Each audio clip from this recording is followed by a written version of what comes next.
दोस्तों, एक लड़का ट्रेन के स्लीपर कोच में सफर कर रहा था। उसको वाराणसी से दिल्ली जाना था और अपनी सीट पर बड़े आराम से बैठा हुआ था। तभी दोस्तों वो लड़का खिड़की से बाहर देखता है कि एक लड़की है जो कि बहुत मासूम है, बहुत खूबसूरत है। वो दौड़ते हुए उसकी तरफ आ रही है। उसके आंखों से आंसू बह रहे हैं और देखकर ऐसा लग रहा था कि जैसे उस लड़की को किसी चीज की बहुत तकलीफ हो। तभी दोस्तों घबराते हुए वो लड़की स्लीपर कोच के बगल में जो बाथरूम बना होता है उसकी बगल वाली सीट पर कोने में आकर बैठ जाती है। लेकिन दोस्तों वो लड़का ना उस लड़की को देखने की, समझने की कोशिश कर रहा था कि आखिरकार उस लड़की के साथ प्रॉब्लम क्या है जिस वजह से वो लड़की इतना फूट फूट कर रो रही है। दोस्तों मैं आपको बता दूं कि उस लड़के को ऐसा लग रहा था कि वो लड़की किसी से भाग रही हो, किसी से बचने की कोशिश कर रही हो, किसी से छुपने की कोशिश कर रही हो या फिर कोई उसका पीछा कर रहा हो। लेकिन दोस्तों वो लड़की ना बार बार खिड़की से बाहर देख रही थी, झांक कर देखने की कोशिश कर रही थी। कभी इधर देख रही थी, कभी उधर देख रही थी कि कोई उसको पकड़ ना ले, कोई उसको देख तो नहीं रहा है। अब दोस्तों थोड़ी देर बाद जो ट्रेन है वो वाराणसी के रेलवे स्टेशन से धीरे धीरे आगे बढ़ने लगती है। लेकिन फिर भी उस लड़की की जो घबराहट थी, जो बेचैनी थी, वो खत्म नहीं होती है। तभी दोस्तों कुछ देर बाद उसी बोगी में ना एक टीटी साहब आ जाते हैं। तो दोस्तों टीटी साहब उससे पूछने लगते हैं कि बेटी तुम कहाँ जा रही हो, तुम्हारे पास टिकट है भी या नहीं है। तब दोस्तों वो लड़की एकदम से घबराते हुए कहती है कि सर मेरे पास टिकट तो है लेकिन जनरल का टिकट है और जल्दीबाजी में मैं स्लीपर कोच में चढ़ गई हूँ, यहाँ पर सीट खाली था तो थोड़ा सा बैठकर आराम करने लगी हूँ। तब दोस्तों वो टीटी साहब उस लड़की से पेनाल्टी मांगने लगते हैं। तो दोस्तों वो लड़की ना पेनाल्टी देने से मना कर देती है। दोस्तों वो लड़की कहती है ना कि सर देखिए मेरे पास पैसे नहीं हैं, मुझे दिल्ली जाना है और मेरे पास सिर्फ 300 रुपया ही बचा है, इसीलिए मैं अगले स्टेशन पर उतर जाऊंगी। मेरे पास जनरल बोगी का टिकट है, अगले स्टेशन पर उतरकर मैं जनरल बोगी में चली जाऊंगी और जाकर उसमें बैठ जाऊंगी। मुझसे गलती हो गई है, आप मुझे माफ कर दीजिए। मेरी माँ की तबीयत बहुत खराब है, इसीलिए मुझे इस तरीके से इमरजेंसी में जाना पड़ रहा है। इतना कहने के बाद वो जो लड़की थी ना वो सच में एकदम से रो रही थी और टीटी साहब के सामने और भी ज्यादा फुट फुट कर रोने लगती है। और दोस्तों जो लड़का था ना वो चुपचाप बैठकर लड़की की सारी बातें सुन रहा था और समझ रहा था। तभी दोस्तों टीटी साहब उस लड़की से 200 रुपए का पेनाल्टी लगाते हैं, 200 रुपए लेते हैं और फिर स्लीपर कोच में ही उसके लिए एक सीट अलॉट कर देते हैं। तो उसको वहां पर एक फिक्स सीट मिल जाती है, यानी कि उसके नाम से सीट रजिस्टर हो जाती है। लेकिन दोस्तों सीट मिलने के बावजूद भी ना उस लड़की के चेहरे पर साफ साफ जो घबराहट थी वो दिखाई दे रही थी, नजर आ रही थी। और जो लड़का था उस लड़की को देखे जा रहा था और उसकी प्रॉब्लम समझने की कोशिश कर रहा था। अब दोस्तों मैं आपको बता दूं ना कि उस लड़के को ये सब देखकर बिल्कुल भी अच्छा नहीं लग रहा था। दोस्तों वो लड़का सोच रहा था ना कि इस बेचारी लड़की के पास बिल्कुल भी पैसा नहीं है, जो पैसा बचा था वो टीटी साहब ले लिए हैं। वो कैसे इतनी रात को घर जाएगी, रात को क्या खाएगी, कैसे वो घर जाएगी। वो लड़का यही सब सोचकर बहुत परेशान हो रहा था। तभी दोस्तों लड़की अपने मोबाइल से फोन किसी को मिलाती है, फोन करती है और उनसे फोन पर कहती है कि मेरे पास पैसे नहीं है, आप लोग जल्दी से सुबह स्टेशन पर पैसे भिजवा दीजिएगा वरना घर आने में मुझे बहुत लेट हो जाएगा, बहुत प्रॉब्लम हो जाएगी। इतना कहने के बाद वो जो लड़की थी उस लड़के से फोन पर ही फुट फुट कर रोने लगती है, एकदम से चिल्ला चिल्ला कर रोने लगती है। अब दोस्तों वो लड़का जब उस लड़की की इस हालत को देखता है, रोते हुए हालत में उसको देखता है, तो दोस्तों वो लड़का ना खुद को रोक नहीं पाता है, वो बहुत परेशान हो जाता है।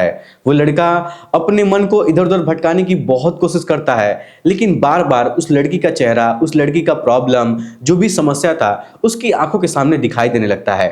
तब दोस्तों वो लड़का सोचता है ना कि अब बहुत हो गया है, अब उस लड़की की मदद करना ही पड़ेगा चाहे जैसे भी हो जाए। लेकिन दोस्तों फिर वो लड़का सोचता है कि अगर इतनी रात को उसके पास जाऊंगा, उससे बात करूंगा, उसे पैसा वगैरह दूंगा तो शायद जो आसपास के लोग बैठे हुए हैं ये लोग मुझे गलत समझेंगे। लेकिन दोस्तों इसके बावजूद भी ना वो लड़का उस लड़की की मदद करने के लिए एकदम से ठान ही लेता है और फिर दोस्तों कुछ ऐसा कदम उठाता है ना जिसको सुनकर आप लोग भी सोचकर हैरान हो जाएंगे कि कोई लड़का ऐसा कैसे कर सकता है। दोस्तों वो लड़का ना अपने बैग में से एक कागज का टुकड़ा निकालता है और उस पेपर पर एक चिट्ठी लिखता है और दोस्तों उस चिट्ठी में ना एक 500 रुपए का जो नोट है उसको लपेट कर उसमें रख देता है। और दोस्तों थोड़ी देर बाद जब एक चाय बेचने वाला आता है तो वो लड़का उस चाय वाले को चिट्ठी देता है और उससे कहता है कि भैया आप एक काम करिए, ये चिट्ठी आप उस लड़की को जाकर दे दीजिए। अगर वो पूछेगी कौन दिया है, अगर लेने से मना करेगी तो आप उसको बताइएगा मत, कुछ भी मत बताइएगा कि मैं दिया हूं, आप उसको बस चिट्ठी दे दीजिएगा। अब दोस्तों वो लड़का जो था चाय वाला वो चिट्ठी ले लेता है और उस लड़की को जब देने के लिए जाता है तो जो लड़की है वो चिट्ठी लेने से एकदम से मना कर देती है। शायद दोस्तों वो सोच रही होगी ना कि इतनी रात को कोई उसको परेशान कर रहा होगा, छेड़ रहा होगा, इसलिए वो चिट्ठी लेने से मना कर देती है। लेकिन फिर दोस्तों चाय वाला बहुत जिद करने लगता है, तो वो लड़की उस चिट्ठी को ले लेती है और जब उसको खोलकर देखती है ना, तो देखती है कि उसमें से 500 रुपए का नोट निकलता है और उस चिट्ठी पर कुछ लिखा हुआ था, जिसको वो 500 रुपए ले लेती है और उस चिट्ठी को पढ़ने लगती है।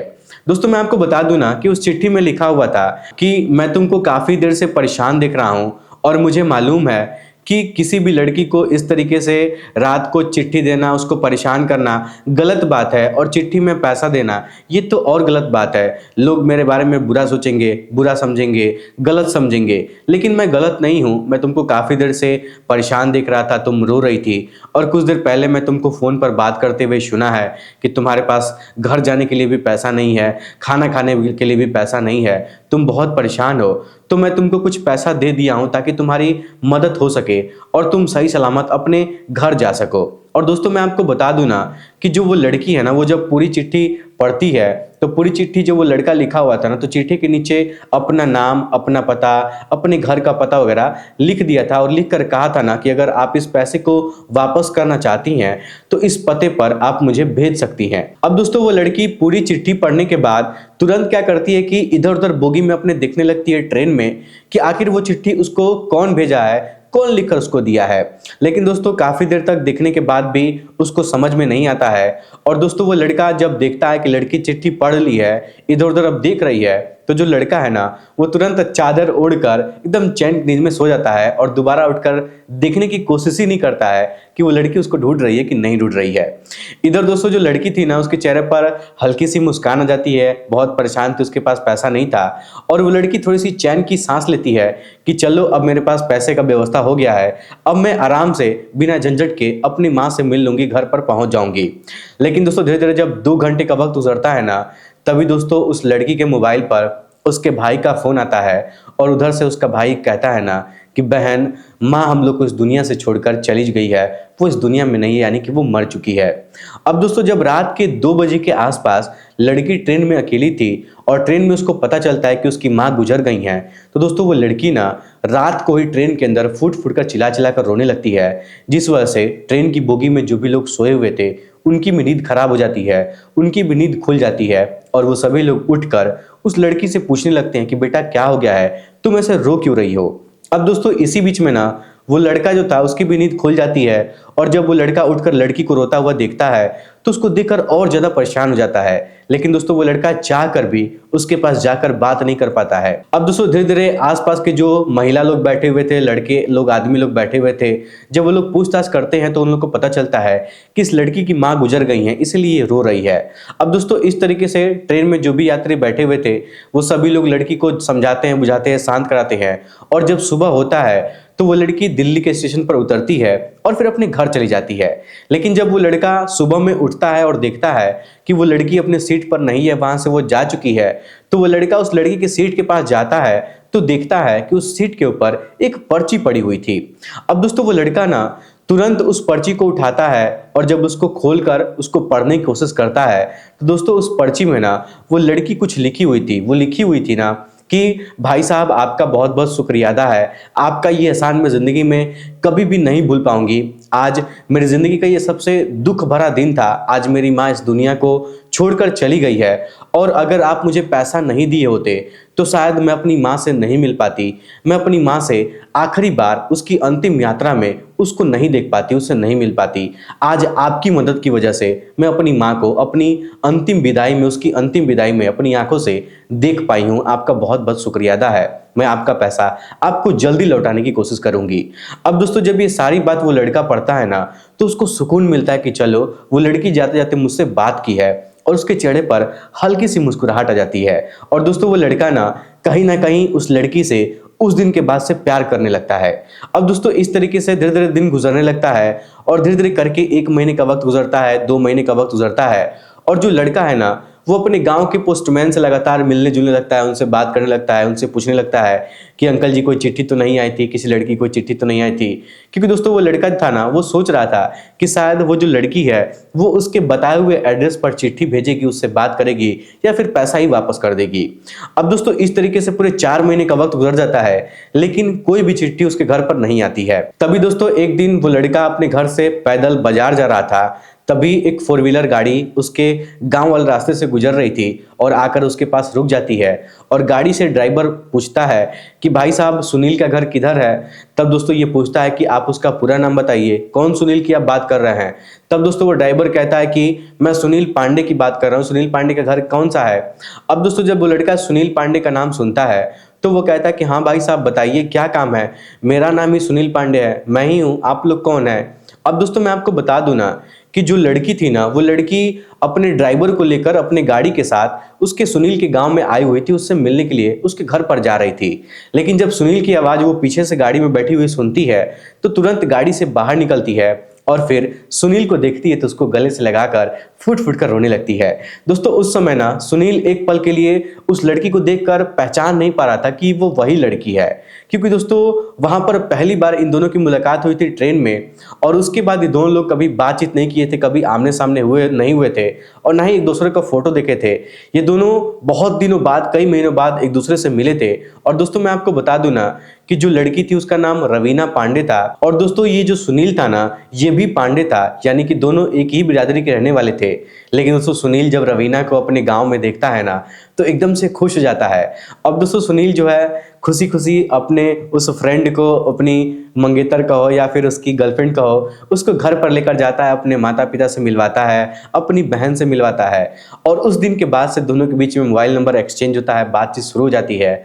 और धीरे धीरे जब समय गुजरता है और जब कुछ सालों का समय गुजरता है तो जो रवीना का भाई है वो अपनी बहन की शादी सुनील से करवा देता है। क्योंकि दोस्तों ये दोनों लोग पांडे थे और दोनों के बीच में जब बातचीत शुरू होती है तो दोनों एक दूसरे को पसंद करने लगते हैं, इसीलिए दोनों के परिवार को कोई ऐतराज नहीं होता है और फिर दोनों की धूमधाम से शादी करवा दी जाती है। फिलहाल दोस्तों ये दोनों लोग अपनी अपनी जिंदगी में खुश हैं। ये दोनों लोग के 2 बच्चे हैं, एक लड़का है एक लड़की है और ये दोनों लोग बड़े आराम से अपनी जिंदगी गुजार रहे हैं। दोस्तों कभी कभी ऐसा देखने को मिलता है कि एक ही मुलाकात में किसी को प्यार हो जाता है और कभी कभी दोस्तों ऐसा भी देखने को मिलता है कि किसी लड़की से हजारों बार मुलाकात होती है लेकिन उसे प्यार नहीं होता है। दोस्तों ये सब ना भगवान का लिखा हुआ है, कब किसकी मुलाकात किससे कहाँ हो जाएगी, किससे किसका संबंध बन जाएगा, जन्म जन्म का रिश्ता जुड़ जाएगा, कोई नहीं जानता है। फिलहाल दोस्तों इस घटना को सुनने के बाद आप लोग क्या कहना चाहेंगे, अपनी राय हमें कमेंट बॉक्स में जरूर बताइएगा। इस घटना में जो भी कुछ हुआ है वो सही हुआ है या फिर गलत हुआ है। दोस्तों मुझे तो बहुत अच्छा लगा कि लड़की और लड़के की मानसिकता मिली और दोनों लोग एक ही मुलाकात में मिले। लड़का जो था अच्छे मानसिकता का था, लड़की को देखा कि वो प्रॉब्लम में है, उसकी मदद किया, तो उसका ये व्यवहार लड़की को बहुत अच्छा लगा। और दोस्तों कहीं ना कहीं लड़की को यही चीज़ लड़के के अंदर अच्छी लगी, इसलिए दोनों के बीच में प्यार हो गया और दोनों शादी कर लिए, अपना परिवार बसा लिए। फिलहाल दोस्तों आज के इस वीडियो में इतना ही। वीडियो पसंद आया तो वीडियो को लाइक, चैनल सब्सक्राइब जरूर करिएगा। आप सभी लोग का बहुत बहुत धन्यवाद।